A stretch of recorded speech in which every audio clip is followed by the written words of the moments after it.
Welcome back to my shabby but chic studio come storage room. This is where I have to do a lot of things. Like yourself, probably like a lot of people nowadays, there's just not enough storage space in houses, so unfortunately we accumulate things. I've got my telescopes, my guitars, etc. We have our interests, so professional quality it may not be, rehearsed definitely not. These come to you kind of live. It is as it is, as I do it and as I say it. Spontaneous, like Tao. A couple of tips for students, basically for, if you like, your Kung Fu.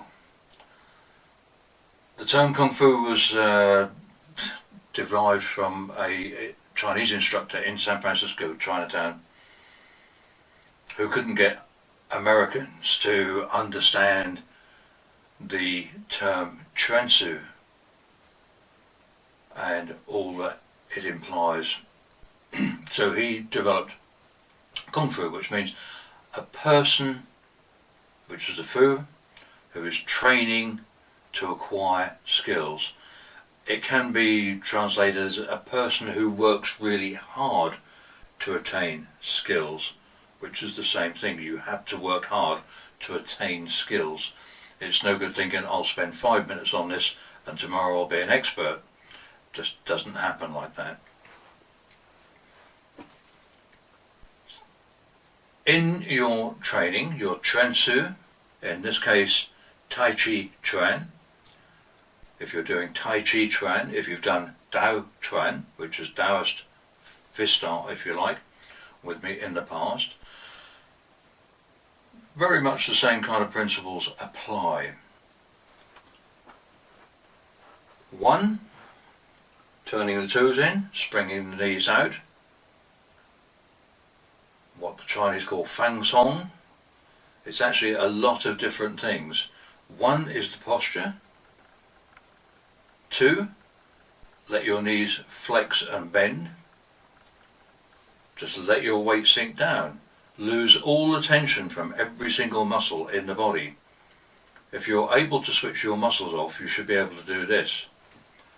From tense to completely switched off. But we're not talking about sloppy. We're talking about staying in a good posture. When you're in a good posture, your knees are slightly bent. This, of course, is not just taking the pressure, if you like, off the knees, where you've got the two bones that join together with a little bit of a pad in between.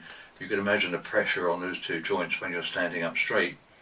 There, the muscles and the ligaments are taking the pressure. You let the hips sink down and forward. It's almost like your hips are tilting forwards, and this straightens out the lower back.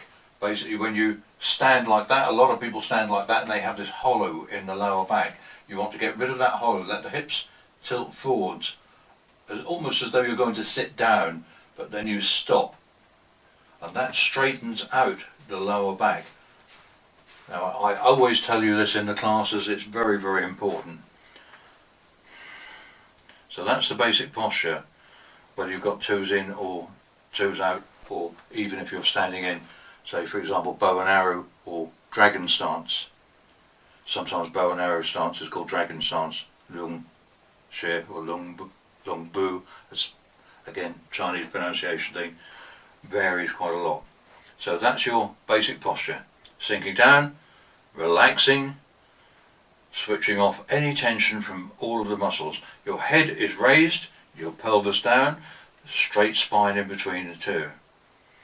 And then of course you think about starting to center your chi, connect your chi, and all of the other things that I've taught you. A lot of people, when they're practicing martial arts, are quite tense. And that tension means that before you can move, you've got to switch off then move, and then come back into a particular movement. If you're relaxed, you can just go straight into that movement. If you try it, you'll see what I mean. Try it from tense, you've got to switch off. For example, I'm doing what we call a whipping branch block, or deflection is the correct term really. So whipping branch, as though somebody's trying to punch to the side of my face. You know, somebody bringing a slightly roundhouse punch to the side of my face. I am coming up from here to here, and then from here to here. Almost like somebody's pulled a branch back on a tree and it springs back out.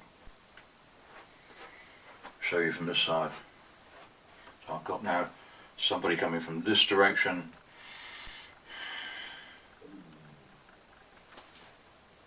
That's the whipping branch. Now if I do that from a relaxed position, obviously I can practice in a much grander scale. If you exaggerate things in practice, they will come back to a norm in use. So if I do that relaxed and in a normal way, hands even relaxed, that's my whipping branch block.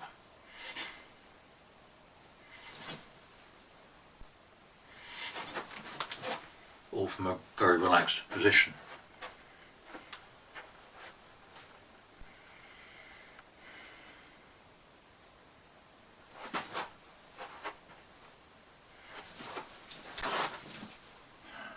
Coming back nice and relaxed. Easy.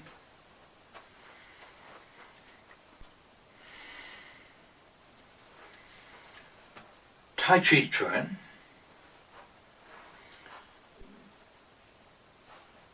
boxing exercise based on the principles of Tao, or the Supreme Ultimate, as I call it, life, the universe and everything.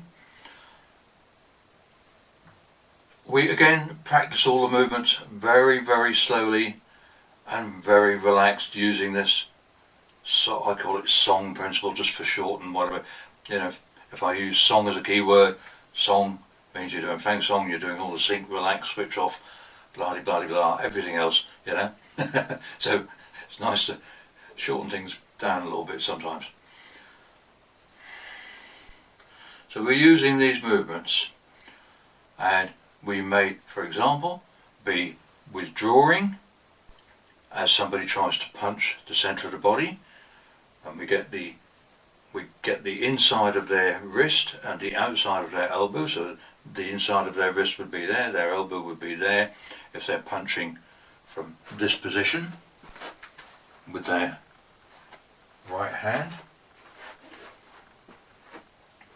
So from here I would sink back into playing the lute.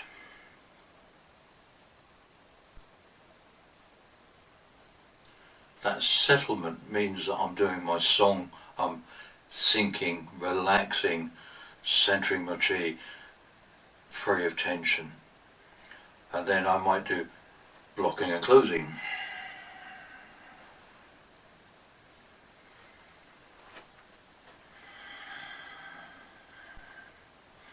Note that the pelvis comes down and forwards, you corkscrew or spiral into that stance there.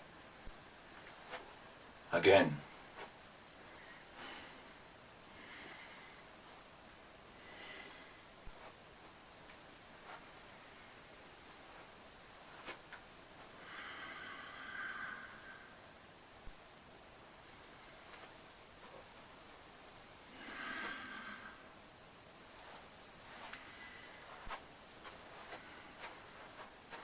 How does that relate to real-time self-defense? Let's have a look. There's only one way to find out.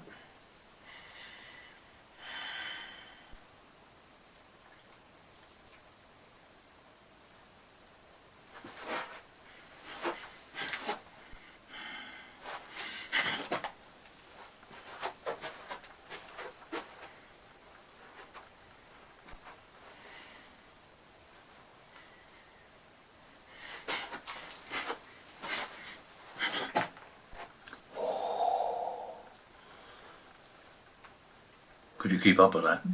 Okay, right. So, that is why we practice that sinking and relaxing. Switching everything off, let the ligaments around the joints relax. Obviously there's going to be more strain on the ligaments in the legs. All of your weight should be sinking down. You should feel, it should be heavy around the feet but quite light towards the top of the head. This action has been likened to a Daruma doll. Now, a Daruma doll you may be familiar with if you've seen various films, documentaries about things you get coming back out of Russia or whatever. They carve these little wooden dolls that have a slightly rounded base, and they put a little weight in the base.